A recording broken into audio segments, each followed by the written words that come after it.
Olá, boa noite, Laurentino Gomes. Seja bem-vindo ao Conversas ao Sul. É um enorme gosto recebê-lo no programa esta noite, em pleno arranque da aguardada Feira do Livro de Lisboa, onde o seu primeiro volume de nova trilogia tem lugar de destaque, é o Escravidão. Todos nós conhecemos as obras anteriores, mas o que é que o levou a agarrar num tema que é tão importante e que infelizmente continua a ser tão atual? Bem, a decisão de escolher esse tema foi uma decorrência natural da minha obra anterior, né? Na minha primeira trilogia, eu escrevi sobre a ida de Dom João VI, o futuro Dom João VI, para o Brasil, em 1808, depois sobre o processo de independência, em 1822, e a proclamação da República no Brasil, em 1889. Essas datas ajudam a explicar a organização do Brasil do ponto de vista legal, burocrático, institucional, no momento de separação dos seus vínculos com a metrópole portuguesa.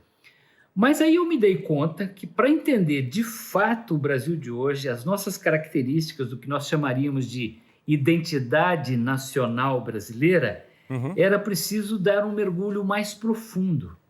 E aí vem à tona, com muita força, o tema escravidão. No final do século XVII, o padre Antônio Vieira dizia que o Brasil tinha o seu corpo na América e a sua alma na África. Eu diria que essa frase é cada vez mais verdadeira e seria praticamente impossível entender o Brasil desse início do século XXI sem observar as nossas raízes africanas, mas principalmente a maneira com a qual nós nos relacionamos com ela hoje. Mas o próprio título Escravidão ou Escravatura poderia aqui suscitar polémica e o debate historiográfico em torno do legado difícil do tráfico de escravos ou das pessoas escravizadas continua também ele acicatado. Teve alguns especiais cuidados na abordagem a este tema tão sensível? Tive. É muito curioso porque alguns jornalistas portugueses, ao me entrevistarem sobre esse novo livro, me perguntaram por que a minha primeira obra, 1808, era repleta de bom humor, tinha personagens pitorescos, coisas engraçadas, e o Escravidão não. Para mim é uma coisa óbvia, né? Eu acho que assim, é possível brincar com a fuga da corte portuguesa para o Rio de Janeiro em 1808, mas não com a escravidão.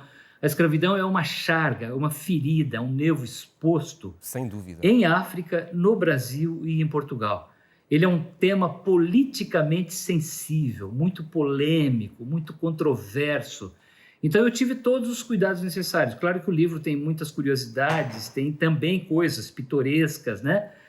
Surpreendentes, mas não existe o bom humor que teve no primeiro livro, porque eu acredito que seria até um desrespeito com os agentes envolvidos nessa história tão dolorosa, essa grande tragédia humanitária que foi a escravidão no Atlântico. Mas existem informações que são impressionantes entre os muitos dados que o Laurentino recolheu exaustivamente para fazer esta obra.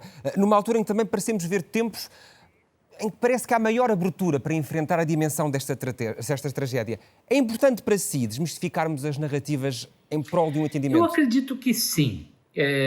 A escravidão no Brasil, em Portugal, é um tema ainda muito delicado, né? Sim. Como eu falei há pouco. E eu diria assim que, especialmente o Brasil, ele acabou com a escravidão em 1888, mas não resolveu o legado, a herança da escravidão. Os nossos grandes abolicionistas diziam que não bastava parar de comprar e vender gente, como o Brasil e Portugal haviam feito nos 350 anos anteriores. Era preciso também enfrentar a herança da escravidão, dando terra, trabalho, educação, moradia, saúde, cidadania, oportunidades para os ex-escravos e os seus descendentes. E o Brasil jamais fez isso. A população afrodescendente brasileira foi abandonada à própria sorte. Isso aparece hoje nos indicadores sociais, nas manifestações diárias de racismo. O Brasil é um país muito racista.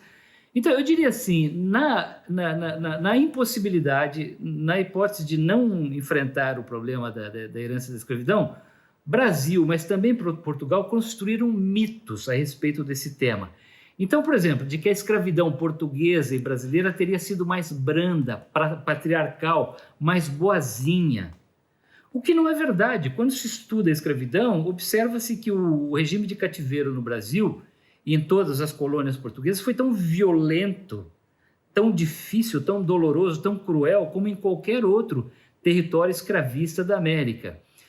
Desse primeiro mito veio um segundo pelo qual o Brasil hoje seria uma grande democracia racial. Nós teríamos nos miscigenado rapidamente, nos misturado, e hoje o Brasil seria um país tolerante. Não é verdade. O Brasil é um dos países mais segregados do mundo. Segregado na geografia, nos indicadores sociais e também no comportamento das pessoas. O Brasil é um país muito racista, muito intolerante do ponto de vista religioso, do ponto de vista racial. Então, eu diria assim, a melhor forma de enfrentar esse problema é desfazer esses mitos, é estudar, entender o que realmente foi que aconteceu e como é que nós vamos enfrentar esse problema daqui para frente de uma forma mais madura, mais consciente a respeito da realidade.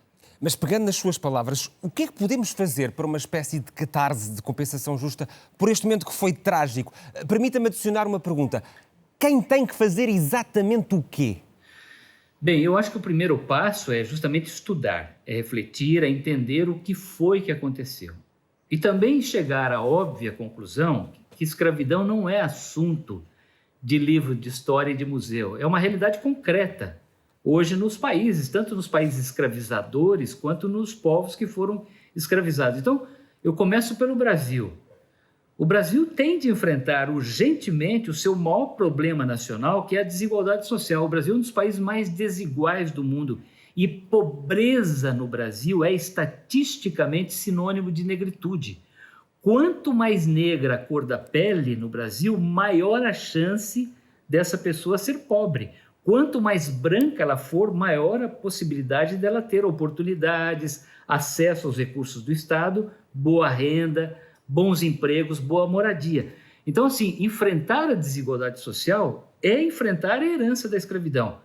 A segunda medida urgente é de natureza psicológica, é acabar com o racismo, entender que nós, brasileiros, somos todos iguais, independentes da cor da pele, e merecemos o mesmo respeito, o mesmo tratamento. Essa é uma ferida social grave no Brasil. Em Portugal, eu diria que é uma ferida na memória. É um problema assim, de como entender essa história. Recentemente eu defendi que o presidente Marcelo Rebelo de Sousa deveria, em nome da República Portuguesa, pedir perdão pela escravidão. Eu fui massacrado em Portugal. Eu percebi o quanto esse tema é difícil, né? Porque eu acho, sinceramente, que um pedido de perdão não faz mal a ninguém. Ao contrário, é o primeiro passo para a reconciliação. Então, assim, os países envolvidos, os países escravizadores, deveriam reconhecer os problemas que foram causados e pedir desculpas, pedir perdão. Isso não significa que Portugal deva sair indenizando todo mundo, mas o pedido de perdão é muito importante para levar a uma reconciliação e a um melhor entendimento desse passado tão difícil na nossa história. E temos todos que compreender quão trágico foi esse momento da nossa história. Estimado Laurentino Gomes, agradeço muito ter estado esta noite connosco e, sobretudo, pelos caminhos que nos vem revelar e que temos todos de percorrer em conjunto para que este momento trágico da história humana não se repita e, sobretudo, para que a balança se equilibre entre os povos. Muito obrigado. Eu que agradeço. Gostou deste vídeo? Então deixe o seu like, comente e, se ainda não o fez, subscreva o nosso canal no YouTube e clique no sininho para ficar a par de todas as novidades.